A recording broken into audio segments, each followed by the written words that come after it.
সৈয়দুনা ইউসুফ আলাইহিস সালাম কালামুল্লাহ মাজিদে বর্ণিত ২৫ জন নবীর মধ্য থেকে তিনি অন্যতম একজন নবী। সৈয়দনা ইউসুফ আলাইহিস সালাম হচ্ছেন সৈয়দনা ইয়াকুব আলাইহিস সালামের পুত্র। ওনার জন্ম হয় ইরাকের হাররানে, শৈশব কাটে কানাআনে এবং কৈশোর থেকে বাকি জীবন কাটে মিশরে। সৈয়দনা ইউসুফ আলাইহিস সালাম অত্যন্ত সুশ্রী অবয়বের অধিকারী একজন মানুষ ছিলেন। আল্লাহ রাসূল সাল্লাল্লাহু আলাইহি ওয়াসাল্লাম মেরাজের রাতে যখন সৈয়দনা ইউসুফ আলাইহিস সালামকে দেখেন, তিনি সৈয়দনা ইউসুফ আলাইহিস সালামকে দেখে মন্তব্য করেছিলেন যে কদ উতিয়া শাতরাল হুসন, অর্থাৎ সৌন্দর্যের অর্ধেক যেন আল্লাহ তাআলা ইউসুফ আলাইহিস সালামকে দান করেছেন। Half of the beauty is given two prophet Yusuf আলাইহিস সালাম। তিনি এত সুন্দর, এত স্মার্ট, হ্যান্ডসাম এবং ড্যাশিং চেহারার একজন মহামানব ছিলেন। আল্লাহর হাবিব সাল্লাল্লাহু আলাইহি ওয়াসাল্লাম বলেছেন যে সৌন্দর্যের অর্ধেক আমি ইউসুফ আলাইহিস সালামের চেহারার মধ্যে দেখতে পেয়েছি। এবং সৈয়দনা ইউসুফ আলাইহিস সালাম স্বপ্ন ব্যাখ্যায় অত্যন্ত পারদর্শী ছিলেন। আমরা আমাদের আলোচনার দিকে যখন এগুবো তখন আপনারা দেখবেন যে তিনি কত চমৎকার করে স্বপ্নের ব্যাখ্যা করতে জানতেন। এবং আল্লাহ তাআলা সূরা ইউসুফ এ ব্যাপারে উল্লেখ করেছেন যে ওয়ায়ুআল্লিমুকা মিন তা'ওয়িলিল আহাদিস, আল্লাহ তাআলা কথার ব্যাখ্যা, কথার মর্মে কি করে পৌঁছতে হয় এ ব্যাপারে প্রকৃত জ্ঞান, সঠিক জ্ঞান আল্লাহ তাআলা ইউসুফ আলাইহিস সালামকে দান করেছেন।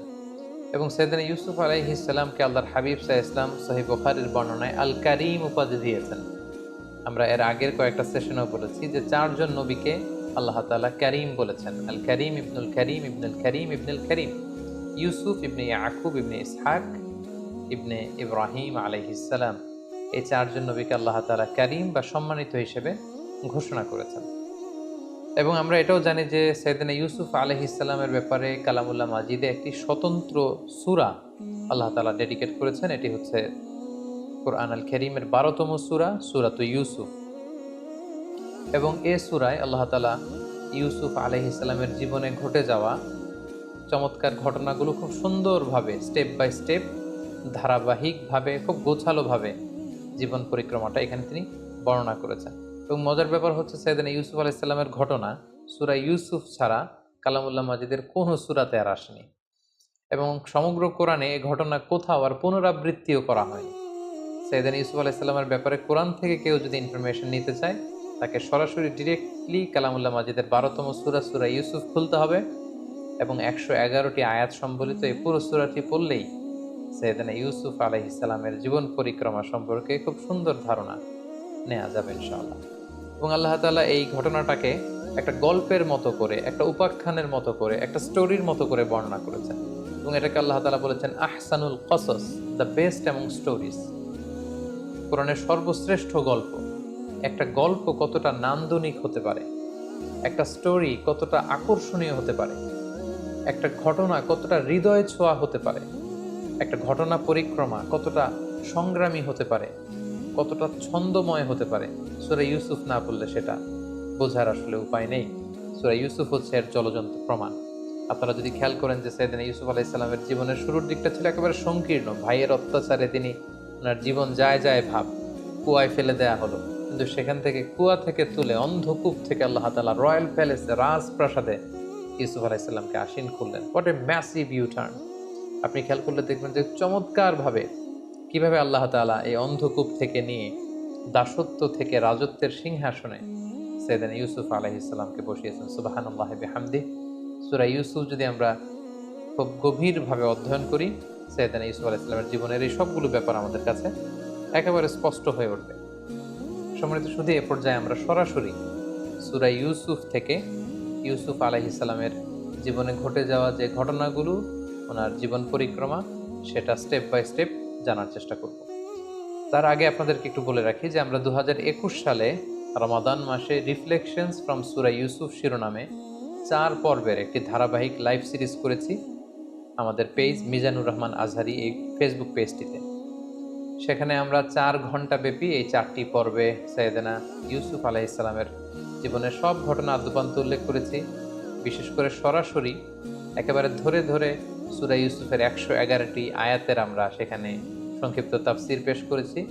তাই এই পর্বটিতে আমরা সেরকম বিস্তারিত আলোচনায় যেতে পারবো না, যেহেতু সূরা ইউসুফের প্রায় আয়াত সংখ্যা ১১১টি এবং এখন যে ঘটনা প্রবাহ শুধু ঘটনার পর্বগুলো আমি আপনাদের সাথে শেয়ার করব। এগুলোর প্রত্যেকটির সাথেই কোরআনের আয়াতকে রেফার করা যেতে পারে, এবং এটা যদি আমরা করতে যাই আমাদের এই পর্বটি অনেক বড় হয়ে যাবে।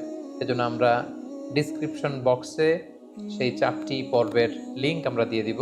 আপনারা যারা খুব বিস্তারিত সূরা ইউসুফের তাফসীর শুনতে চান, ইউসুফ আলাইহিস সালামের জীবন সম্পর্কে জানতে চান, আপনারা ডিসক্রিপশন বক্স থেকে সেই 4টি পর্ব দেখে নিতে পারেন। সম্মানিত সুধী, আমরা এবার জানবার চেষ্টা করব যে কি ঘটেছিল সাইয়েদনা ইউসুফ আলাইহিস সালামের জীবনে, এবং যেটাকে আল্লাহ তাআলা আহসানুল কসস, দ্য বেস্ট অ্যামং স্টোরিজ, যত ঘটনা হতে পারে, যত গল্প হতে পারে, এর মধ্যে সবচাইতে নান্দনিক, অসাধারণ, আনপ্যারালাল, এক্সট্রাঅর্ডিনারি স্টোরি বলে তিনি উল্লেখ করেছেন। আমরা তো কোরআনে মুসা আলাইহিস সালামের অনেক ঘটনা শুনেছি, আমরা আদম আলাইহিস সালামের ঘটনা শুনেছি, ইব্রাহিম আলাইহিস সালামের ঘটনা শুনেছি। কোনো নবীর ঘটনাকে আল্লাহ তাআলা দ্য বেস্ট অ্যামং স্টোরিজ এই উপাধিতে ভূষিত করেন, আহসানুল কসস বলেন। শুধুমাত্র সূরা ইউসুফকে তিনি, ইউসুফ আলাইহিস সালামের ঘটনাকে তিনি সর্বশ্রেষ্ঠ কাহিনী বা ঘটনা বলে উল্লেখ করেছেন। কি ছিল সেই ঘটনার মধ্যে? আসুন আমরা সরাসরি সূরা ইউসুফ থেকে শুনি। তবে আগেই আমরা বলেছি এখানে কোনো আয়াত আমরা সাধারণত রেফার করব না, শুধু কি ঘটেছিল ধারাবাহিকভাবে স্টেপ বাই স্টেপ আমরা শুনে যাব। ইউসুফ আলাইহিস সালামের সূরা ইউসুফের ঘটনাটি শুরু হয়েছিল এভাবে যে ছোট্ট ইউসুফ শৈশবকালে তিনি একটি স্বপ্ন দেখেন যে 11টি তারা, চাঁদ আর সূর্য তাকে সেজদা করছে। খুব অদ্ভুত একটা স্বপ্ন দিয়ে সূরা ইউসুফের কথাবার্তা শুরু, যে তিনি স্বপ্নে দেখলেন 11টি তারা, চাঁদ, সূর্য তাকে সিজদা করছে। তিনি তার পিতা ইয়াকুব আলাইহিস সালামের কাছে স্বপ্নের কথা বললেন। ইয়াকুব আলাইহিস সালাম তাকে উপদেশ দিলেন যে ইউসুফ, এটা খুব চমৎকার স্বপ্ন, যেহেতু আমি নবী এবং আল্লাহ তাআলা আমাকে প্রমিস করেছেন যে আমার পরে তিনি নবুয়তের এই ধারাবাহিকতা অব্যাহত রাখবেন, সো তুমি নবী হওয়ার সম্ভাবনা আছে। এই সুন্দর স্বপ্ন তুমি কাউকে বলতে যেও না, বিশেষ করে তোমার ভাইদেরকে বলো না, তাহলে তারা ষড়যন্ত্র করতে পারে, তোমার প্রতি জেলাসি করতে পারে। এবং তিনি যে আশঙ্কা করেছিলেন সেটাই ঘটল। ভাইয়েরা ষড়যন্ত্র করলো, জেলাসি করলো, এবং ভাইয়েরা ভাবলো ঘটনা কি, আব্বা শুধু ইউসুফকে এত ভালোবাসে, এত আদর করে কেন? এক কাজ করি, ইউসুফকে যদি দুনিয়া থেকে সরিয়ে দিতে পারি তাহলে আমাদের পথের কাঁটা একেবারে পরিষ্কার, আব্বা তখন আমাদেরকে ভালোবাসতে শুরু করবেন। যেই চিন্তা সেই কাজ, তারা প্ল্যান করলো কি করে দুনিয়া থেকে এই ছোট্ট ইউসুফকে সরিয়ে দেওয়া যায়। তারা একদিন ইয়াকুব আলাইহিস সালামকে জোরাজুরি করলো যে বাবা, আপনি ইউসুফকে কেন আমাদের সাথে মাঠে পাঠান না? কারণ ইয়াকুব আলাইহিস সালামের 10 ছেলে, তারা পেশায় রাখাল ছিল, তারা মরুভূমিতে ছাগল, মেষ, দুম্বা এগুলো চড়াতো। তারা একদিন বায়না ধরলো যে বাবা, ইউসুফকে আপনি আমাদের সাথে কেন দেন না? আপনি কি আমাদেরকে ট্রাস্ট করেন না? আপনি ইউসুফকে আমাদের সাথে পাঠান, সে বনে বাদারে দৌড়াবে, সে জঙ্গলে দৌড়াবে, সে মরুভূমিতে লাফালাফি করবে, ছোটাছুটি করবে, ওর খুব ভালো লাগবে। বাবা, আপনি ইউসুফকে আমাদের সাথে পাঠান। ইয়াকুব আলাইহিস সালাম দিতে চাইলেন না। জোরাজুরি করে ইয়াকুব আলাইহিস সালামের 10 ছেলে ইউসুফ আলাইহিস সালামকে নিয়ে তারা রওনা হলেন, এবং তারা যখন মরুভূমিতে ইউসুফ আলাইহিস সালামকে নিয়ে গেলেন, সেখানে অকথ্য অমানবিক নির্যাতন তারা ইউসুফ আলাইহিস সালামকে উপর তারা করে, এবং এক পর্যায়ে তাকে হত্যার জন্য উদ্ধত হয়। 10 ভাইয়ের এক ভাই ছিল অত্যন্ত দয়া পরবশ। সে বললো যে না, ইউসুফকে হত্যা করো না, এক কাজ করো, তাকে কুয়ায় ফেলে দাও।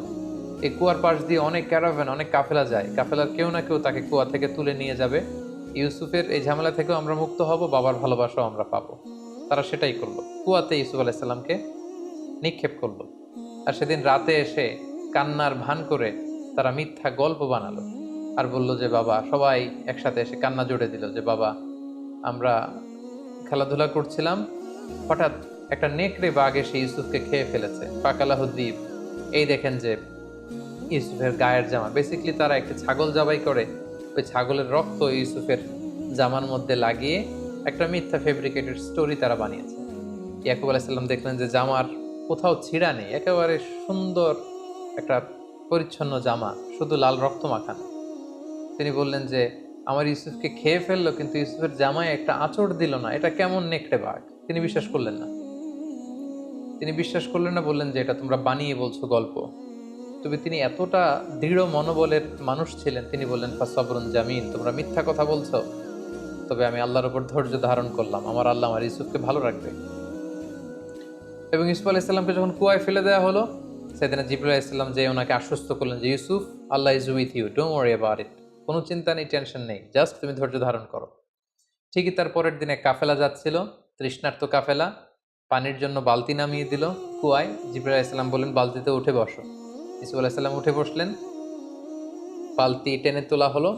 তারা তো ইয়া বুশরা হাযা গোলাম, অবাক হয়ে বলতেছে, এত সুন্দর একটা ছোট্ট ছেলে আসলো কোত্থেকে এই কুয়ার মধ্যে? কাফেলার যিনি প্রধান সে বলল যে, বেশি কথা বলো না, একে কাফেলাতে লুকিয়ে ফেলো। আমরা মিশরের বাজারে, একটা বাজার আছে যেখানে দাস কেনা বেচা হয়, ওখানে এই ছেলেকে বিক্রি করলে অনেক টাকা পাওয়া যাবে, অনেক সুশ্রী প্রিন্সের মতো চেহারা, তাকে ওখানে বেচে দিব। সেদিন ইউসুফ আলাইহিস সালামকে নিয়ে যাওয়া হলো, নিয়ে মিশরের দাস কেনাবেচা হয়ে এরকম একটি বাজারে বিক্রি করে দেয়া হলো। এবং কাকতালীয়ভাবে ওনাকে কিনতে আসলো মিশরের তৎকালীন গভর্নর, যাকে কোরআনে বলা হয়েছে আজিজ মেসর। তিনি অনেক টাকা দিয়ে ইউসুফ আলাইহিস সালামকে কিনে নিলেন, কিনে রাজপ্রাসাদে নিয়ে গেলেন। সুবহানাল্লাহ। ভাইয়েরা ফেললো কুয়াতে, আল্লাহ তাআলা ওনাকে রাজপ্রাসাদে একটা এন্ট্রি নেয়ার ব্যবস্থা করে দিলেন। সেখানে তিনি রাজপ্রাসাদে বড় হতে লাগলেন। ওনার শৈশবটা ঠিক এভাবে সূরা ইউসুফে বর্ণিত হয়েছে। এবার যদি আমরা ওনার কৈশোর বা ইয়ুথ টাইম, যৌবনকালের দিকে আমরা যদি মুভ করি, তাহলে দেখব যে তিনি রাজপ্রাসাদে বড় হতে লাগলেন। ইজিপ্টের গভর্নর ইউসুফ আলাইহিস সালামকে নিয়ে তার স্ত্রী জুলাইখার কাছে দিয়ে বলল, এই ছেলেটাকে চলো আমরা দত্তক হিসেবে নেই, আমাদের তো আল্লাহ তো কোনো ছেলে মেয়ে দেয়নি, সেই হয়তো আমাদের ছেলের মতো থাকতে পারবে, তাকে নাও, তাকে বড় করো। এবং আল্লাহ তাআলার মেহেরবানিতে রয়্যাল প্যালেসে রাজকীয় একটা পরিবেশের মধ্যে দিয়ে ইউসুফ আলাইহিস সালাম বড় হতে লাগলেন। এবং সেখানে তিনি কৈশোর পেরিয়ে যৌবনে পদার্পণ করলেন। আল্লাহ তাআলা ওই রাজপ্রাসাদে ওনাকে নবী হিসেবে অ্যাসাইন করলেন। তারপর ঘটনা একটু ভিন্ন দিকে মোড় নেয়। সাইয়েদনা ইউসুফ আলাইহিস সালাম যখন যৌবনে পদার্পণ করলেন, আমরা বলেছি যে কদ উতিয়া শাতরাল হুসন, half of the beauty is given to him. তার মতো সুন্দর তাবৎ দুনিয়ায় ওই সময় কোনো মানুষ আর দ্বিতীয়টি ছিল না। এতটা ড্যাশিং চেহারা, এতটা স্মার্ট চেহারা, এতটা সুদর্শন কোনো মানুষ পৃথিবীর কেউ কখনো দেখেনি। সো ওনার যৌবনের এই সৌন্দর্য দেখে যে জুলাইখা তাকে নিজের ছেলের মতো পালতে পেলে পেলে বড় করছিল, সে জুলাইখা নিজেই তার প্রেমে হাবুডুবু খেতে শুরু করল। এবং এক পর্যায়ে জুলাইখা সাইয়েদনা ইউসুফ আলাইহিস সালামকে কুপ্রস্তাব দিল, প্রেমের প্রস্তাব, কুপ্রস্তাব। এবং ইউসুফ আলাইহিস সালাম এটা প্রত্যাখ্যান করলেন। তিনি বললেন, কিভাবে এটা সম্ভব? আমি আপনাকে মায়ের চোখে দেখি, মায়ের মতো দেখি, আপনি আমাকে মায়ের আদরে বড় করেছেন, এখন কিভাবে আপনার স্বামী থাকা অবস্থায় আপনি পাপের প্রস্তাব আমাকে করতে পারছেন? ইউসুফ আলাইহিস সালাম প্রত্যাখ্যান করলেন। জুলাইখার ডাকে তিনি সাড়া দিলেন না। কিন্তু জুলাইখা নাছোড় বান্দা, যে কোনো মূল্যেই তিনি তার ডিজায়ারকে ইউসুফের মাধ্যমে ফুলফিল করতে চান।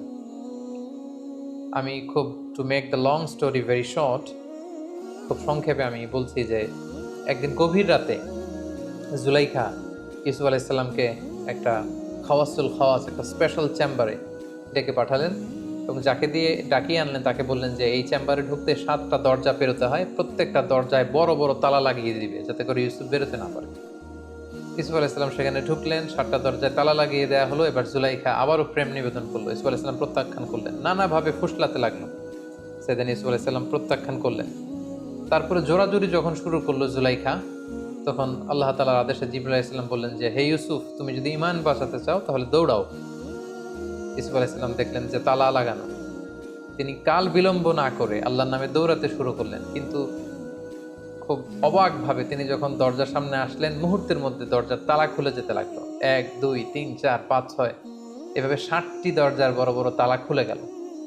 এবং পেছন থেকে জুলাইখাও ইউসুফ আলাইহিস সালামকে ধরবার জন্য দৌড়াতে লাগলো। সাইয়েদনা ইউসুফ আলাইহিস সালাম দৌড়াচ্ছেন বাঁচার জন্য, জুলাইখা দৌড়াচ্ছে ইউসুফ আলাইহিস সালামকে পাওয়ার জন্য। দৌড়াতে দৌড়াতে 7ম দরজার কাছে যখন জুলাইখা চলে আসলো, ইউসুফ চলে আসলো, জুলাইখা ইউসুফ আলাইহিস সালামের জামার পেছনে ধরে টান মারলো। সেই টানের চোটে সাইয়েদনা ইউসুফ আলাইহিস সালামের জামার পেছনের কিছু অংশ ছিঁড়ে গেল। ইন দ্য মিন টাইম 7ম দরজারও তালা খুলে গেল। হঠাৎ তারা দুজন দেখতে পেল যে আজিজ মেসের দাঁড়িয়ে আছেন, অর্থাৎ জুলাইখার স্বামী। কি এক অদ্ভুত বিব্রতকর পরিস্থিতি। আজিজ মেসের দেখলেন যে ইউসুফ আলাইহিস সালাম হাঁপাচ্ছেন, জুলাইখা হাঁপাচ্ছে, তার পোশাক আশাকের অবস্থা খুব একটা সুন্দর না। তখন তিনি বললেন, আসলে তোমাদের মাঝে কি ঘটেছে এই মাঝরাতে? আমাকে সত্য কথা কেউ বলো, কেউ না কেউ মুখ খোলো, বলো আমাকে কি ঘটেছে এবং সত্য কথা বলো। তখন জুলাইখা আগ বাড়িয়ে সামনে যে একটা মিথ্যা গল্প সাজালো। সে বলতে আরম্ভ করলো যে নিজের ছেলের মতো করে যাকে বড় করেছে সে আজ গভীর রাতে আমার রুমে হানা দিয়েছে আমার শ্লীলতা হানির জন্য, আমার ইজ্জত নষ্ট করবার জন্য, আমার শ্লীলতা হানির জন্য সে আমার ঘরে জোর করে হানা দিয়েছে, তার বিচার করুন। আজিজ মেশর অত্যন্ত ক্ষিপ্ত হলেন। তিনি বললেন, এখানেই বিচার হবে তোমার, তবে তোমার মন্তব্য বা কথাও আমি শুনতে চাই। তোমার কি কিছু বলার আছে ইউসুফ? তোমার কি কোনো সাক্ষী আছে? ইউসুফ আলাইসাল্লাম বললেন, হ্যাঁ আছে। সাইয়েদনা জিব্রাইল বললেন, আপনি বলেন যে আপনার সাক্ষী আছে। কে সাক্ষী? ইউসুফ আলাইসাল্লাম বললেন, এই সাক্ষী আমার পক্ষের কোনো লোক নয়। রাজপ্রাসাদে এই জুলাইখার এক আত্মীয়া থাকে, তার একটা ছোট্ট মেয়ে দুধ খায়, দুধের বাচ্চা। তার মুখে এখনো বোল ফোটেনি, কথা ফোটেনি, সেই ছোট্ট মেয়ে আমার পক্ষে সাক্ষ্য দেবে। আইজিম এরশাদ আবার রেগে গেলেন। তিনি বললেন, তুমি কি আমার সাথে ঠাট্টা করছো? ছোট্ট বাচ্চা কি করে সাক্ষ্য দিবে? ইউসুফ আলাইসাল্লাম বললেন, হ্যাঁ সে বাচ্চাই সাক্ষ্য দেবে। কি অদ্ভুত ব্যাপার! ঠিকই আল্লাহ তাআলা সেই ছোট্ট বাচ্চার সাক্ষ্যের মাধ্যমে প্রমাণ করলেন যে ইউসুফ আলাইসাল্লাম নির্দোষ ছিলেন। এই পৃথিবীতে 3টা বাচ্চা দুধের শিশু মায়ের কোলে বসে প্রাপ্তবয়স্কদের মতো কথা বলেছে। এক হচ্ছে জুরাইজ নামে এক আল্লাহর ওয়ালি ছিল, যার নিষ্কলুষতা প্রমাণ করবার জন্য একটা ছোট্ট বাচ্চা আল্লাহ তার মুখে কথা বলার সুযোগ দিয়েছিলেন। দ্বিতীয় হচ্ছে ঈসা আলাইহিসসালাম, মারিয়াম আলাইহিসসালামের কোলে বসে তিনি প্রাপ্তবয়স্ক মানুষের মতো কথা বলেছিলেন। তৃতীয় হচ্ছে এই ছোট্ট মেয়েটি, তাকে যখন জিজ্ঞেস করা হলো যে কে দোষী, তখন ছোট্ট মেয়েটি বলল যে হে আজিজে মেসের, আপনি ইউসুফ আলাইসাল্লামের জামাটা একটু চেক করুন। ইউসুফের জামার সামনের দিক থেকে যদি ছেঁড়া হয় তাহলে ইউসুফ অপরাধী, পেছন দিক দিয়ে ছেঁড়া হলে জুলাইখা অপরাধী। এবং আমরা ইতিমধ্যে শুনেছি যে ইউসুফকে ধরার জন্য জুলাইখা যখন পেছন থেকে টানা হেঁচড়া করছিল, তখন ইউসুফ আলাইসাল্লামের জামার পেছন দিক দিয়ে ছিঁড়ে গিয়েছিল। আইজে মেসের চেক করে দেখলেন যে ইউসুফের জামার সামনের দিকে তো একেবারে পরিচ্ছন্ন, কোনো ছেঁড়াফাড়া নেই, কিন্তু ঠিকই ইউসুফ আলাইসাল্লামের জামার পেছন দিক দিয়ে ছেঁড়া। এবং এটা সবার সামনে এটা প্রমাণিত হয়ে গেল যে ইউসুফ আলাইসাল্লাম এখানে নির্দোষ ছিলেন, প্রকৃত দোষী হচ্ছে জুলাইখা। আইজেমেসের ইউসুফ আলাইসাল্লামের কাছে ক্ষমা চাইলেন এবং এই ঘটনা পুরো মিশরের বিভিন্ন ঘরে ঘরে এটা রুমর হিসেবে কানাঘুষার মতো করে ছড়িয়ে পড়লো। পুরো শহর জুড়ে মিশরের অন্যান্য নারীরা জুলাইখাকে তুচ্ছতাচ্ছল্য করতে লাগলো যে জুলাইখা কেমন মহিলা, যে ছোট্ট ছেলেকে নিজের ছেলের মতো করে বড় করলো, তাকে তার প্রতি প্রেম নিবেদন সে কি করে করলো, এটা কি করে সম্ভব? জুলাইখা তখন মনে মনে প্ল্যান করলো যে কি জন্য আমি ইউসুফের প্রেমে পাগল হয়েছি এটা তোমাদেরকে আমি দেখিয়ে ছাড়বো। মিশরের নারীদেরকে তিনি দাওয়াত করে রয়্যাল প্যালেসে নিয়ে আসলেন। প্রত্যেকের হাতে একটি করে ছুরি আর একটি মালটা ফল দিলেন, আর ইউসুফ আলাইসাল্লামকে বললেন, ইউসুফ এদের সামনে দিয়ে হেঁটে যাও। সেদিন ইউসুফ আলাইসাল্লাম যখন হেঁটে যাচ্ছিলেন তখন তিনি সবাইকে বললেন, আপনারা ফল কাটতে শুরু করুন। মিশরের মেয়েরা ইউসুফ আলাইসাল্লামের দিকে তাকিয়ে রইল আর ছুরি দিয়ে ফল কাটতে শুরু করলো। ইউসুফ আলাইসাল্লামকে আল্লাহ তার চেহারার মধ্যে এতটা চমৎকারিত দিয়েছিলেন, নূরের এমন ঝলকানি আর দ্যুতি দিয়েছিলেন।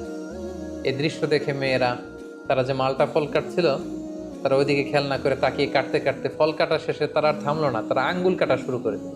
অনেকক্ষণ পরে তারা স্তম্ভিত ফিরে পেল, তারা অবাক হয়ে গেল। এবং জুলাইখা বলল, এবার বুঝতে পেরেছো কেন আমি ইউসুফের প্রেমে এরকম দেওয়ানা হয়েছে, পাগল পাড়া হয়েছে। এই ঘটনার পরে জুলাইখা তারপরেও থামেনি। কি করে ইউসুফকে বাগানো যায়, নিজের কাছে আনা যায়, এটার চেষ্টা করেই যাচ্ছিল, কিন্তু সাইয়েদনা ইউসুফ আলাইসাল্লাম বারবার তিনি প্রত্যাখ্যান করলেন। অবশেষে জুলাইখা ইউসুফ আলাইসাল্লামকে থ্রেট দিলেন যে তুমি যদি আমার কথায় রাজি না হও তোমাকে জেলে পাঠাবো। ইউসুফ আলাইসাল্লাম বললেন, জেলই আমার জন্য ভালো, আপনি আমাকে জেলে পাঠান, তারপর আমি আমার ইমানকে বিক্রি করতে পারবো না। সাইয়েদনা ইউসুফ আলাইসাল্লামকে অতবার জেলে পাঠানো হলো। রাজপ্রাসাদ থেকে এবার আরেকটা ইউটার্ন নিয়ে আল্লাহ তাআলা একটা বিশেষ গ্রুমিং সেশন পালন করবার জন্য, একটা ট্রেনিং সেশন পিরিয়ডকে পার করবার জন্য আল্লাহ তাআলা আল্লাহ প্রিয় নবী ইউসুফ আলাইসাল্লামকে এবার মিশরের জেলখানায় পাঠালেন। তিনি যখন জেলে ঢুকলেন, ওনার সাথে আরো 2জন প্রিজনার কয়েদি ঢুকলো। তারা সেখানে রাতে স্বপ্ন দেখলো। একজন স্বপ্ন দেখলো যে তিনি আঙ্গুর নিংড়িয়ে রস বানিয়ে মদ রাজাকে খাওয়াচ্ছেন, আঙ্গুর নিংড়িয়ে মদ বানাচ্ছেন। আরেকজন স্বপ্নে দেখলো যে মাথার মধ্যে করে তিনি রুটির বোঝা নিয়ে যাচ্ছেন আর পাখি এসে ঠুকরে ঠুকরে রুটি খাচ্ছে। এবং সকালবেলা তারা দুজন সবার কাছে বললো যে আমরা ভয়ঙ্কর স্বপ্ন দেখেছি। কি স্বপ্ন? এরকম এরকম স্বপ্ন। ইউসুফ আলাইসাল্লাম বললেন যে আমি তোমাদের স্বপ্নের ব্যাখ্যা করে দিতে পারবো, তোমরা কি বিশ্বাস করবে? তারা বললেন হ্যাঁ বিশ্বাস করবো। সেদিন ইউসুফ আলাইসাল্লাম বললেন, যে স্বপ্নে দেখেছো যে আঙ্গুর চিপে রস বের করছো, সে কিছুদিনের মধ্যে বেকসুর খালাস হয়ে যাবে, সে জেলখানা থেকে মুক্তি পাবে এবং রাজার পানশালায় দায়িত্ব পাবে, সে রাজাকে মদ খাওয়ানোর দায়িত্ব পালন করবে। আর যে স্বপ্নে দেখেছে যে মাথার উপর থেকে মাথায় করে রুটির বোঝা নিয়ে এসে যাচ্ছে আর উপর থেকে পাখি এসে ঠুকরে ঠুকরে সেই রুটি খাচ্ছে, কিছুদিনের মধ্যেই তার মৃত্যুর ফায়সালা হবে, তাকে শুলে চড়িয়ে রাষ্ট্রীয়ভাবে মৃত্যুদণ্ডের আদেশ দেয়া হবে এবং এই মৃত্যুদণ্ড কার্যকর করা হবে। কিছুদিন পরে সেটাই ঘটলো। যে স্বপ্নে দেখেছিল যে আঙ্গুর থেকে রস বের করছে, তাকে জেলখানা থেকে মুক্তি দেয়া হলো এবং রাজার পানশালায় দায়িত্ব পেল, সে রাজাকে মদ খাওয়াতে শুরু করলো।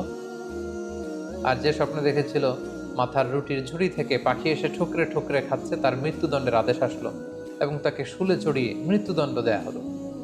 ইসুফ আলাইহিসসালামের স্বপ্নের ব্যাখ্যার এই পুঙ্খানুপুঙ্খতা দেখে জেলখানার সবাই ইসুফ আলাইহিসসালামের বড্ড ভক্ত হয়ে গেলেন। সবাই এখন ইসুফ আলাইহিসসালাম ছাড়া কিছুই বোঝেন না। সবাই বুঝতে আরম্ভ করলো যে এই মানুষটা সাধারণ কোনো মানুষ নয়, এটা মহামানব। সাইয়েদনা ইউসুফ আলাইহিসসালাম দেখলেন এই তো সুযোগ, এই সুযোগেই তাওহীদের বাণী জেলখানার প্রতিটি কয়েদির হৃদয়ের ভেতরে আমাকে ঢুকিয়ে দিতে হবে। সাইয়েদনা ইউসুফ আলাইহিসসালাম জেলখানার অন্ধ প্রকোষ্ঠে বসে বসে দাওয়াতি কাজ করতে লাগলেন। জেলখানার লোকদেরকে তিনি তাওহীদের শিক্ষা দিলেন, রিসালাতের শিক্ষা দিলেন, আখিরাতের শিক্ষা দিলেন, সততার শিক্ষা দিলেন, ঈমানের শিক্ষা দিলেন। জেলখানার প্রতিটা মানুষকে তিনি আলোকিত মানুষে রূপান্তরিত করে ফেললেন। কিছুদিন পর স্বয়ং মিশরের রাজা একটি অদ্ভুত স্বপ্ন দেখলেন। স্বপ্নটি ছিল এমন, তিনি 7টি মোটা গরু দেখলেন আর 7টি চিকন গরু দেখলেন এবং দেখলেন 7টি চিকন জীর্ণশীর্ণ গরু 7টি মোটা গরুকে গিলে খেয়ে ফেলছে। আবার তিনি 7টি সতেজ গমের শীষ দেখলেন, আবার 7টি নিস্তেজ গমের শীষ দেখলেন। ঘুম থেকে উঠে তিনি কাঁপতে লাগলেন। তিনি এই স্বপ্নের মানি বুঝতে পারলেন না। মিশরের সবচেয়ে বড় স্বপ্নের ব্যাখ্যাকারীদেরকে তিনি একসাথে এনে একটা প্যানেল করলেন, বললেন আমার স্বপ্নের ব্যাখ্যা করে দাও। কিন্তু দিনের পর দিন, সপ্তাহের পর সপ্তাহ, মাসের পর মাস সময় বের করেও ব্যয় করেও গণকরা বা স্বপ্নের ব্যাখ্যাকারীরা এই স্বপ্নের কোনো সুরাহা করতে পারলেন না।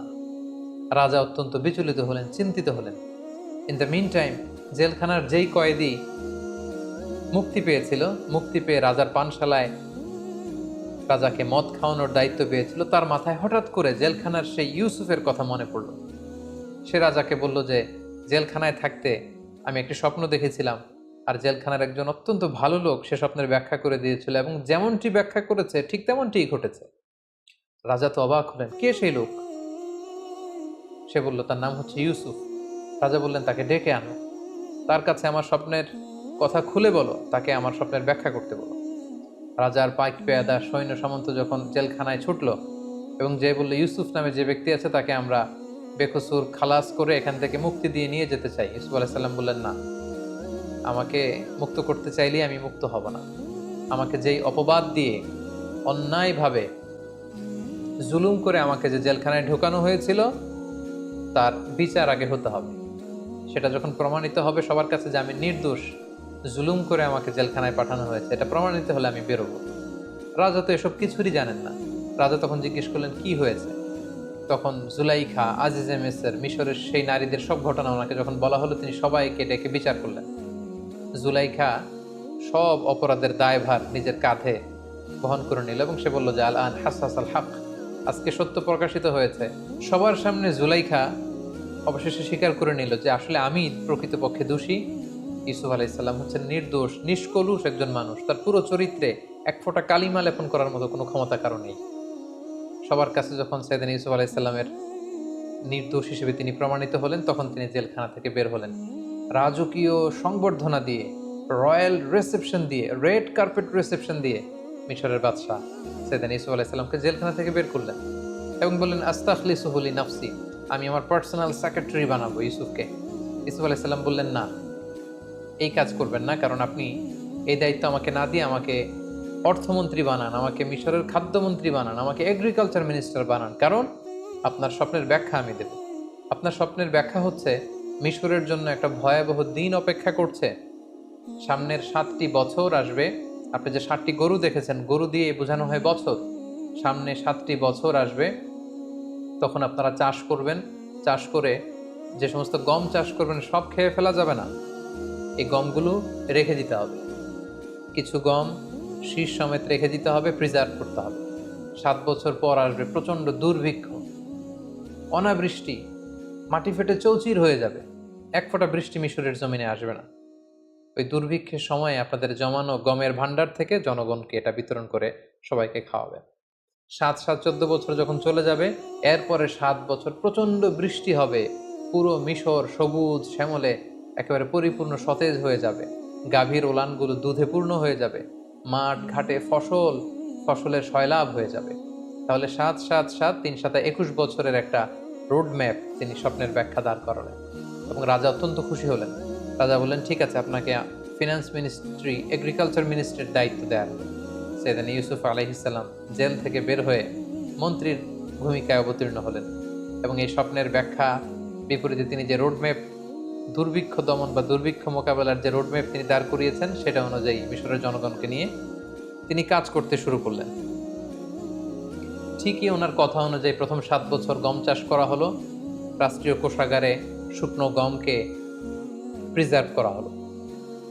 7 বছর যখন শেষ হয়ে গেল, ঠিকই ওনার স্বপ্নের ব্যাখ্যা অনুযায়ী হুবহু 7 বছর পরেই দুর্ভিক্ষ শুরু হলো, অনাবৃষ্টি শুরু হলো, ড্রট, ফ্যামিন শুরু হলো। পুরো মিশর জুড়ে অনাবৃষ্টি, এক ফোঁটা বৃষ্টি নাই, পানি নাই, নীল নদের পানি শুকিয়ে যেতে লাগলো, না খেয়ে মানুষ মরবার মতো অবস্থা। সাইয়েদনা ইউসুফ আলাইহিস সালাম এই কঠিন পরিস্থিতি মোকাবেলার জন্য গত 7 বছর ধরে খাদ্য সংরক্ষণ করেছেন। তিনি এবার খাদ্য বিতরণ করতে লাগলেন।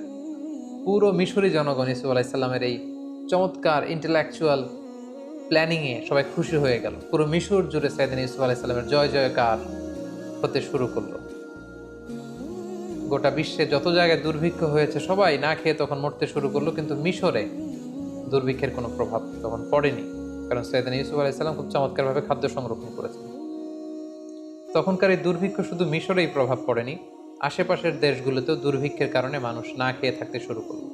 সেই যে ইউসুফ আলাইহিস সালামের ছেলেবেলা কেটেছে কানাআনে, যেখানে তার 10 ভাই যারা তাকে অত্যাচার করে কুয়ায় ফেলেছিল, ইউসুফ আলাইহিস সালামের পিতা ইয়াকুব, তার আত্মীয় স্বজন বনী ইসরায়েলের সবাই কিন্তু ওখানে এই দুর্ভিক্ষের কবলে পড়ে না খেয়ে মরার মতো অবস্থা। তখন আল্লাহর নবী ইউসুফ আলাইহিস সালামের পিতা ইয়াকুব আলাইহিস সালাম সন্তানদেরকে বললেন, তোমরা মিশরে যাও, শুনেছি মিশরে খাদ্যের মজুদ রয়েছে, সেখান থেকে তোমরা খাদ্য নিয়ে আসো। ইয়াকুব আলাইহিস সালামের পরামর্শে তার 10 ছেলে, অর্থাৎ ইউসুফ আলাইহিস সালামের 10 ভাই, যারা ছোটবেলায় তাকে অত্যাচার করে বাবার কোল থেকে ছিনিয়ে নিয়ে কুয়ায় ফেলে দিয়েছিল, সেই 10 ভাই খাবারের অন্বেষণে মিশরে এসে পৌঁছল। তখন নিয়ম ছিল যে মিশরের বাইরের কোনো দেশ থেকে কেউ যদি খাদ্য সংরক্ষণের জন্য বা সংগ্রহের জন্য মিশরে আসতো, সেই ব্যাপারটা সরাসরি as an agriculture minister and as a finance minister Yusuf আলাইহিস সালাম নিজে ডিল করতেন। এই 10 ভাইকে তখন বাধ্য হয়ে মিশরের তখন ফিনান্স মিনিস্টারের সাথে দেখা করতে হলো। এবং আমরা জানি ফিনান্স মিনিস্টারের চেয়ারে তখন বসা ইউসুফ আলাইহিস সালাম মিশরের মন্ত্রী, আর তার সামনে 10 ভাই কাচুমাচু হয়ে, জীর্ণ শীর্ণ হয়ে, ছেঁড়া পুরাতন পোশাক পরে তারা এসে দাঁড়ালো। ইউসুফ আলাইহিস সালাম সিম্পলি জিজ্ঞেস করলেন, তোমরা কারা? তারা বললো, আমরা কানাআনের অধিবাসী। ইউসুফ আলাইহিস সালাম অবাক হলেন, কানাআন শুনেই ওনার ছোটবেলার কথা মনে পড়লো। জিজ্ঞেস করলেন, তোমাদের নাম কি? তারা যখন নাম বলতে আরম্ভ করলো, ইউসুফ আলাইহিস সালামের চোখ দিয়ে পানি নামার উপক্রম। ইউসুফ আলাইহিস সালাম জিজ্ঞেস করলেন, তোমাদের বাবার নাম কি? তারা বললো, ইয়াকুব আন-নবী। ইউসুফ আলাইহিস সালাম নিজেকে আর ধরে রাখতে পারলেন না, কিন্তু তিনি অনেক কষ্ট করে নিজেকে সামলে স্বাভাবিকভাবেই তাদের সাথে কথোপকথন শেষ করেছেন। তিনি খোঁজখবর নিলেন কানানবাসীদের, কিন্তু পরিচয় দিলেন না। ইউসুফ আলাইহিস সালাম 10 ভাইকে চিনতে পারলেন, কিন্তু 10 ভাই কিন্তু চিনতে পারেনি যে এটা তাদের সেই ছোট্ট ভাই ইউসুফ। ইউসুফ আলাইহিস সালাম মন্ত্রীর মতোই তাদের সাথে আচরণ করলেন, বললেন, ঠিক আছে, আমি তোমাদেরকে 10 ভাইয়ের জন্য 10 বস্তা গমের বরাদ্দ দিয়ে দিলাম, তবে তোমরা মোট কয় ভাই সেটা আমাকে বলো। তারা বললো, আমরা মোট 12 ভাই ছিলাম, বাকি 2 জন কোথায়? তারা বললো, এক ভাইকে বাঘে খেয়ে ফেলেছে। তাহলে আরেক ভাই কোথায়? তারা বললো যে আরেকজনের নাম বানিয়ামিন, তাকে আমাদের আব্বা আগলে রেখেছে, আসতে দেয়নি। কেন দেয়নি? তারা তখন বলল যে ছোটবেলায় বাঘে খাওয়া ভাইকে হারিয়ে তার আপন ভাই বেনিয়ামিনকে বাবা সবসময় কাছে কাছে রাখে, বাবার কাছ থেকে তাকে আনা এত সহজ না। ইউসুফ আলাইহিস সালাম বললেন, আমি এই কথা শুনবো না। নেক্সট টাইমে তোমরা যদি আবার খাবার নিতে আসো, অবশ্যই তোমাদের সেই ভাই বেনিয়ামিনকে, মানে যেটা আসলে ইউসুফ আলাইহিস সালামের আপন ভাই, তাকে নিয়ে আসতে হবে। তাকে আনতে না পারলে নেক্সট টাইমে আমি আর তোমাদেরকে গম দিব না, বা গমের বরাদ্দ তোমাদের জন্য থাকবে না। তারা বললো, ঠিক আছে, আমরা চেষ্টা করব। ইউসুফ আলাইহিস সালাম তার স্টাফদেরকে বললেন যে তাদেরকে 10 জনকে 10 বস্তা গম দাও, আর গমের দাম তারা যেটা দিয়েছে এটা লুকিয়ে 10 জনের গমের বস্তার ভিতরে আবার ঢুকিয়ে দাও, যাতে তারা বুঝতে পারে যে আমি অত্যন্ত দয়ালু। তারা যখন গম নিয়ে কানাআনে ফিরল, বাড়িতে ঢুকে যখন গমের বস্তা খুললো তারা তো অবাক যে হাদিহি বিদআতুনা রুদ্দাত ইলাইনা। তারা ইয়াকুব আলাইহিস সালামকে বললেন যে বাবা দেখেন কত ভালো মানুষ মিশরের অর্থমন্ত্রী, তিনি আমাদের টাকাটাও রাখেননি, টাকাটাও আমাদের ব্যাগের ভিতরে দিয়ে দিয়েছেন। তবে বাবা নেক্সট টাইমে যদি আমাদের গম আনতে হয়, তিনি বলেছেন যে আসলে আমাদের আরেক ভাই আছে কিনা তিনি বিশ্বাস করেন না যতক্ষণ না আমরা বেনিয়ামিনকে তার সামনে হাজির না করাবো। ইয়াকুব আলাইহিস সালাম বললেন ছোটবেলায় যেভাবে আমি বিশ্বাস করে ইউসুফকে তোমাদের হাত দিয়ে ইউসুফকে হারিয়েছি, তোমরা কি চাচ্ছ আবারও আমি বেনিয়ামিনকে দিয়ে বেনিয়ামিনকে এভাবে হারাতে? কখনোই না। কিন্তু ছেলেরা জোরাজুরি করতে লাগলো। ইয়াকুব আলাইহিস সালামও আর বেনিয়ামিনকেও তিনি ধরে রাখতে পারলেন না। 1 বছর পরে তাদের এই গমগুলো যখন শেষ হয়ে গেল, তারা বেনিয়ামিনকে নিয়ে মিশরে রওনা হলেন। ইউসুফ আলাইহিস সালামের সাথে সাক্ষাৎ করলেন। ইউসুফ আলাইহিস সালাম বললেন তাহলে এটাই তোমাদের ভাই বেনিয়ামিন? তারা বলল হ্যাঁ। তিনি বললেন ঠিক আছে, তাহলে তো তোমরা সত্যবাদী, তোমাদেরকে আবারও অনেকগুলো বস্তা করে আমি গম দিয়ে পাঠিয়ে দেব। তিনি গমের বস্তা দিয়ে দিলেন। এবার তিনি বুদ্ধি করে একটা ট্রিক করে বেনিয়ামিনকে যাতে নিজের কাছে রেখে দিতে পারেন, তিনি একটি কাজ করলেন। উনি একটি স্বর্ণের পানপাত্র ব্যবহার করতেন, যেটা দিয়ে তিনি পানি খেতেন, বা মিশরের রাজা পানি খেত। তিনি বুদ্ধি করে এই পানপাত্রটা বেনিয়ামিনের গমের বস্তার ভিতরে ঢুকিয়ে দিলেন, এবং তারা যখন ফিরে চলে যেতে লাগলো গমের বস্তা নিয়ে, তিনি সৈন্যদেরকে পাঠালেন, মিশরীয় সৈন্য। তারা সবাইকে ডাক দিল, আইয়াতুহাল আইর ইন্নাকুম লাসারিকুন, মানে ওহে কাফেলার লোকেরা দাঁড়াও, তোমরা চোর। ইউসুফ আলাইহিস সালামের 11 ভাই দাঁড়ালেন, বেনিয়ামিন সহ।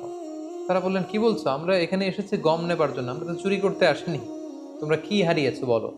তারা বললো আমাদের রাজার পানপাত্র হারিয়েছি।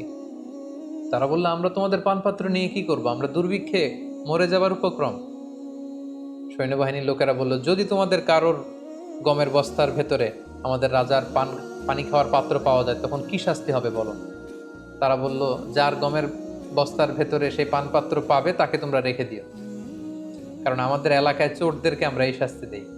কেউ যদি কারো জিনিস চুরি করে তাহলে যার জিনিস চুরি করা হলো সেই চোর তার দাস হয়ে যায়।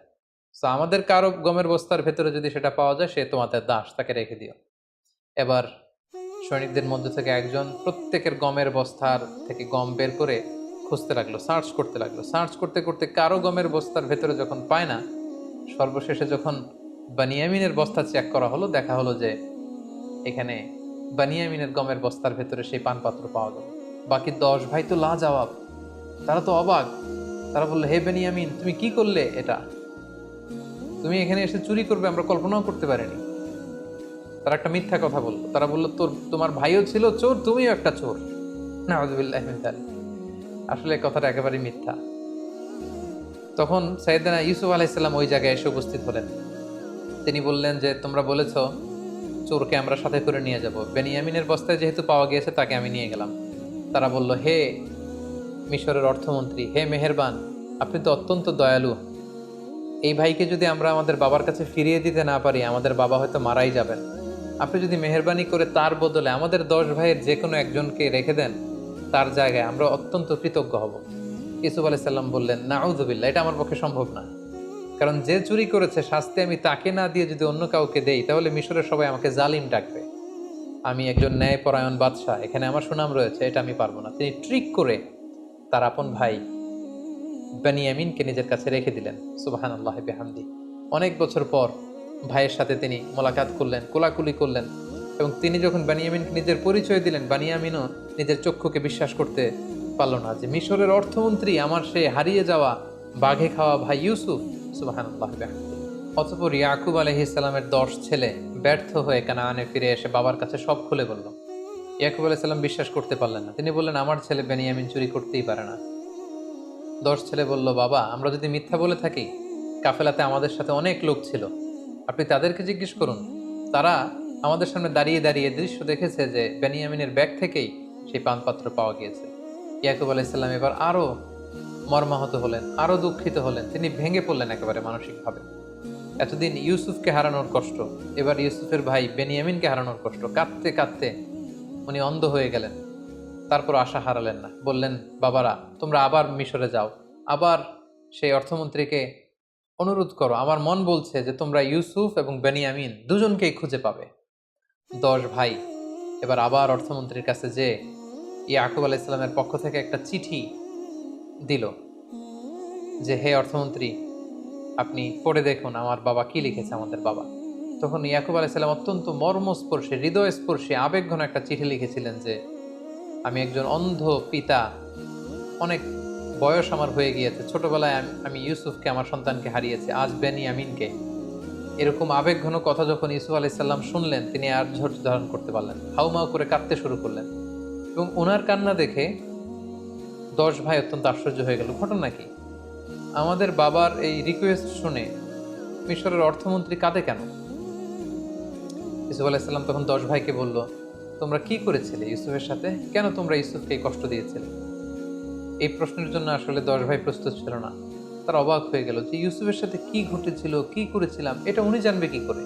অতঃপর ইউসুফ আলাইহিস সালাম তাদের সামনে সত্যকে প্রকাশ করে দিলেন। তিনি বললেন, আনা ইউসুফ ওয়া হাদা আখি, আমি হচ্ছি সেই ইউসুফ যাকে তোমরা অত্যাচার করে, মারপিট করে দুনিয়া থেকে বিদায় করবার উদ্দেশ্যে কুয়ার মধ্যে ফেলে দিয়েছিল। আমি সেই ইউসুফ। সেখান থেকে আল্লাহ তাআলা রাজপ্রাসাদে বড় করি আজকে এই অর্থমন্ত্রীর চেয়ারে আল্লাহ তাআলা আমাকে বসিয়েছেন। আল্লাহ তাআলা আমাকে অনেক নেয়ামত দিয়েছেন। আর এটাই হচ্ছে আমার ভাই বানিয়ামিন। 10 ভাই তখন অত্যন্ত লজ্জিত হলো। তারা ভয়ে কাঁপতে আরম্ভ করলো। তারা ভাবলো যে ইউসুফ এখন অর্থমন্ত্রী, মিশরের এত বড় পজিশনে আছে, চাইলে আমাদেরকে বড় শাস্তি দিতে পারবে। তারা কাঁপছিল। ইউসুফ আলাইহিস সালাম বললেন, লা তাসরিবা আলাইকুমুল ইয়াউম, তোমাদের প্রতি কোনো প্রতিশোধ নেয়ার মানসিকতা, কোনো রিভেঞ্জ নেয়ার মেন্টালিটি আমার নেই। আমি তোমাদের ক্ষমা করে দিলাম। তোমরা আমার ভাই। সবাইকে জড়িয়ে নিলেন। 10 ভাই ইউসুফ আলাইহিস সালামের কাছে ক্ষমা চাইলেন। ইউসুফ আলাইহিস সালাম বললেন, আমার এই গায়ের জামা নিয়ে বাবার চোখে লাগাও, বাবা দৃষ্টি ফিরে পাবে। কারণ এতদিনে ইয়াকুব আলাইহিস সালাম অন্ধ হয়ে গিয়েছিলেন কাঁদতে কাঁদতে। এবং তোমাদের বংশধর আমার বাবাকে নিয়ে, সবাইকে নিয়ে মিশরে আসো। এবং সেটাই ঘটলো। ইউসুফ আলাইহিস সালামের জামা নিয়ে 10 ভাই সাইয়েদনা ইয়াকুব আলাইহিস সালামের চোখে লাগালেন, তিনি দৃষ্টি ফিরে পেলেন। কানান থেকে বিশাল মানুষের বহর নিয়ে ইয়াকুব আলাইহিস সালাম মিশরে আগমন করলেন। সাইয়েদনা ইউসুফ আলাইহিস সালাম লাল গালিচার সংবর্ধনা দিয়ে বাবাকে রিসিভ করলেন। এবং অনেক বছর পর সেই ছোট্ট ইউসুফ আজকে পরিণত অর্থমন্ত্রী হয়ে বাবাকে রিসিভ করলেন, বাবাকে জড়িয়ে ধরলেন। এবং পিতা পুত্রের সেই মিলনের দৃশ্য যে কত সুন্দর ছিল সেটা কল্পনারও বাইরে।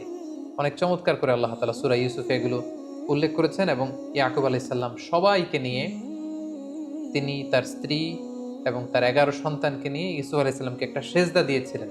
তাফসিরে এসেছে ওই সেজদাটা ছিল অনারারি সেজদা, সম্মানসূচক সেজদা। এটা ইবাদতের সেজদা নয়, যেটা ওই শরীয়তে, ওই নবীদের জামানায় এটা জায়েজ ছিল। কিন্তু আমাদের শরীয়তে উম্মতে মুহাম্মাদের জন্য এরকম সম্মানসূচক সেজদা দেওয়াও জায়েজ নেই। এই সেজদাটা দিয়ে বাবা মা এবং 11 ভাই সেজদা দিয়ে ইয়াকুব আলাইহিস সালাম ইউসুফ আলাইহিস সালামকে ডেকে বলেছিলেন, ইউসুফ, তোমার কি মনে পড়ে সেই ছোট্টবেলায় তুমি একটা স্বপ্ন দেখেছিলে? আজকে আমরা যেটা করলাম এটাই হচ্ছে সেই স্বপ্নের ভিজুয়ালাইজেশন। তুমি স্বপ্নে দেখেছিলে যে চাঁদ, সূর্য আর 11টা তারা তোমাকে সেজদা করছে। চাঁদ আর সূর্য হচ্ছে আমি আর আমার স্ত্রী, আর 11টা তারা হচ্ছে তোমার এই 11 ভাই। অর্থাৎ আমাদের উপর তোমার শ্রেষ্ঠত্ব আল্লাহ পৃথিবীতে প্রমাণ করবেন। তোমার লিডারশিপ আমাদের উপর তিনি অবধারিত করবেন এবং আমার পরে ভিলায়াত, নবুয়াত আল্লাহ তাআলা তোমাকে দান করবেন। ঠিক এভাবে সাইয়েদনা ইয়াকুব আলাইহিস সালামের সাথে ইউসুফ আলাইহিস সালামের মিলিত হবার ঘটনাটি মিশরে এসে শেষ হয়। সম্মানিত শুধু এই ছিল আহসানুল কসাস, দ্য বেস্ট অ্যামং স্টোরিজ। সূরা ইউসুফের শুরু থেকে শেষ পর্যন্ত কোরআনের আয়াতগুলোকে উল্লেখ করা বা রেফার করা ছাড়া আমি শুধু ঘটনা প্রবাহটি আপনাদের সাথে শেয়ার করেছি। আমি বলেছি যে ডেসক্রিপশন বক্সে আমরা 4 পর্বের যে রিফ্লেকশনস ফ্রম সূরা ইউসুফের 4 ঘন্টার একটি আলোচনার লিঙ্ক আমরা সেখানে দিব। আপনারা আরও বিস্তারিত জানতে চাইলে সেগুলো আপনারা জেনে নেবেন ইনশাআল্লাহ। সম্মানিত শুধু এ পর্যায়ে আমরা ইউসুফ আলাইহিস সালামের জীবনী থেকে কি কি শিক্ষা গ্রহণ করতে পারি সে ব্যাপারে আলোকপাত করব। প্রথম যে শিক্ষাটি আমরা পাই সেটি হচ্ছে দ্য পাওয়ার অফ স্টোরিজ। একটা গল্প কতটা পাওয়ারফুল হতে পারে সেটা আমরা এখান থেকে জেনেছি, যেটাকে আল্লাহ তাআলা আহসানুল কসাস বলেছেন, দ্য বেস্ট অ্যামং স্টোরিজ। কারণ গল্প কিন্তু মানুষের মনে দাগ কাটে, গল্প মানুষকে ইনফ্লুয়েন্স করে, একটা গল্প আরেকজনকে ইন্সপায়ার করে। সেজন্য আমরা সফল মানুষদের গল্প শুনি, তাদের জীবনী পড়ি, যাতে করে সেখান থেকে আমরা কিছু শিক্ষা নিতে পারি। ইউসুফ আলাইহিস সালামের জীবনের প্রতিটি পরতে পরতে কিন্তু আমাদের জন্য শিক্ষা রয়েছে এবং গল্পের মাধ্যমে যে শিক্ষা নেওয়া যেতে পারে এই বিষয়টি আমরা ইউসুফ আলাইহিস সালামের জীবনী থেকে পাই। 2 নম্বর যে শিক্ষাটি পাই, the relationship between father and সান।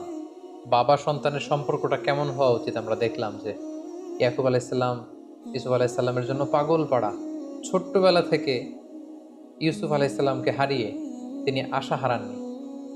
বুক ভরা আশা নিয়ে তিনি বেঁচেছিলেন যে ইউসুফকে তিনি পাবেন।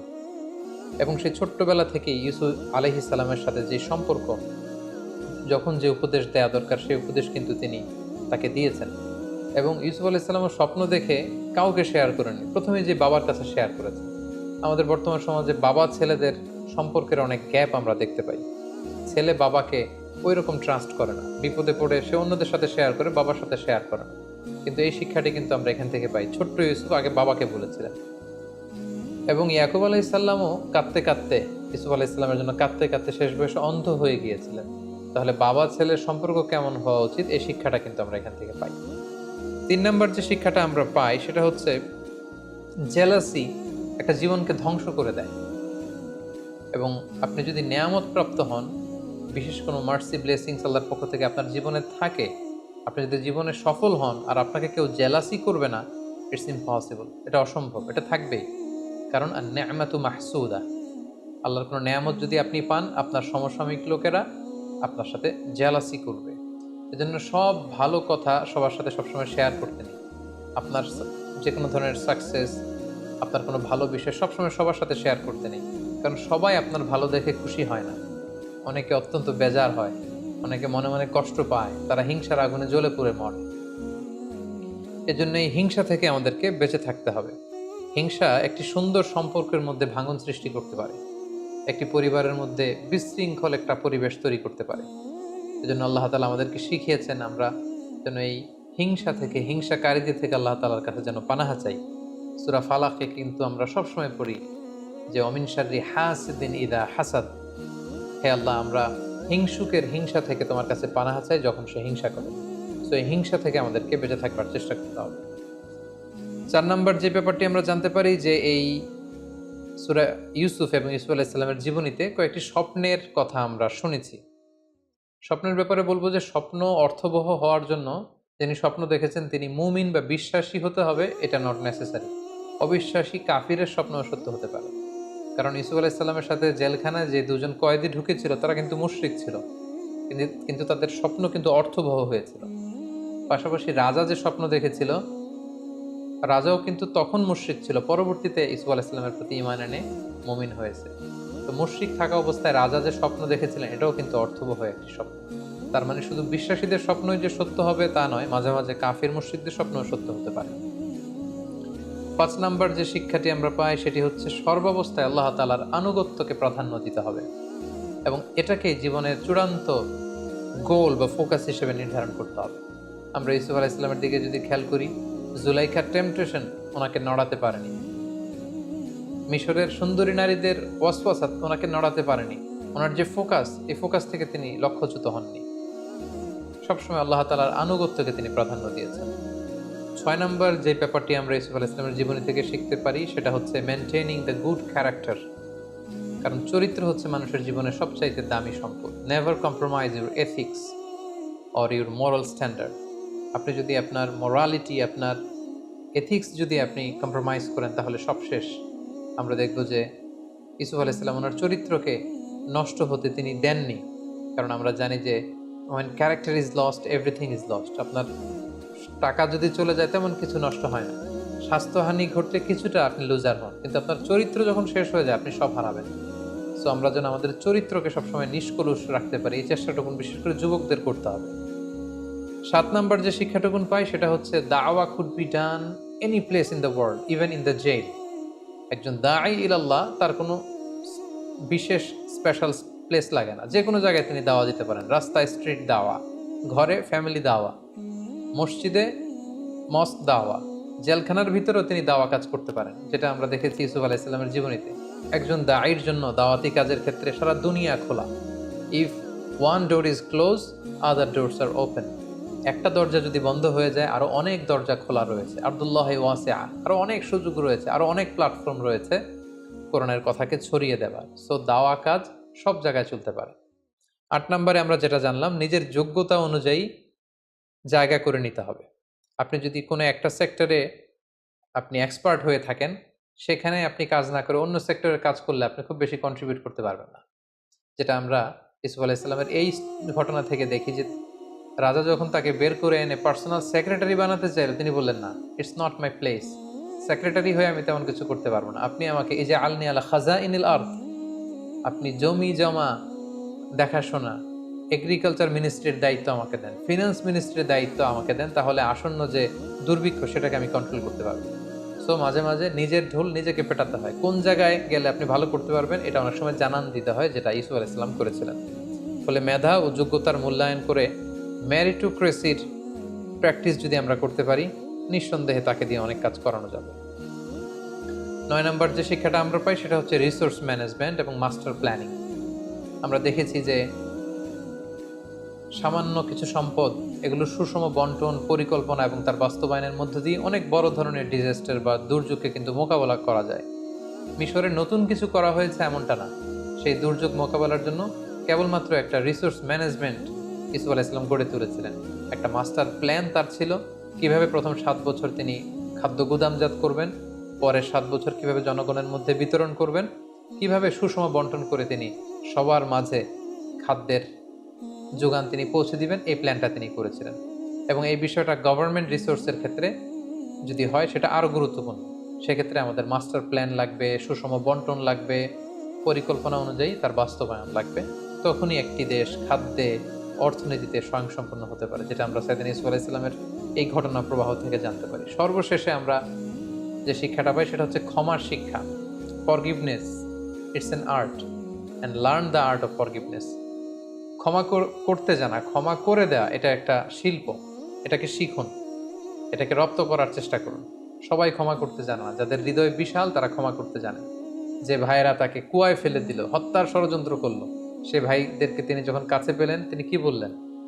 তিনি কি রাগ ভেতরে পেলে পুষে বড় করে রেখেছিলেন? না, তিনি বলেছিলেন লা তাসরিবা আলাইকুমুল ইয়াউম ইয়াগফিরুল্লাহু লাকুম ওয়া হুয়া আরহামুর রাহিমিন। আজকে কোনো প্রতিশোধ আমি নিব না, আল্লাহ তাআলা তোমাদেরকে ক্ষমা করুক, আমি তোমাদেরকে ক্ষমা করে দিয়েছি। সো ক্ষমা করতে জানা, এই মেন্টালিটি যেন আমরা গ্রো করি নিজেদের মধ্যে। যারা ক্ষমা করে মানুষকে, তারা সবসময় ভালো থাকে, সুস্থ থাকে, মনোদৈহিক একটা প্রশান্তি লাভ করে। আর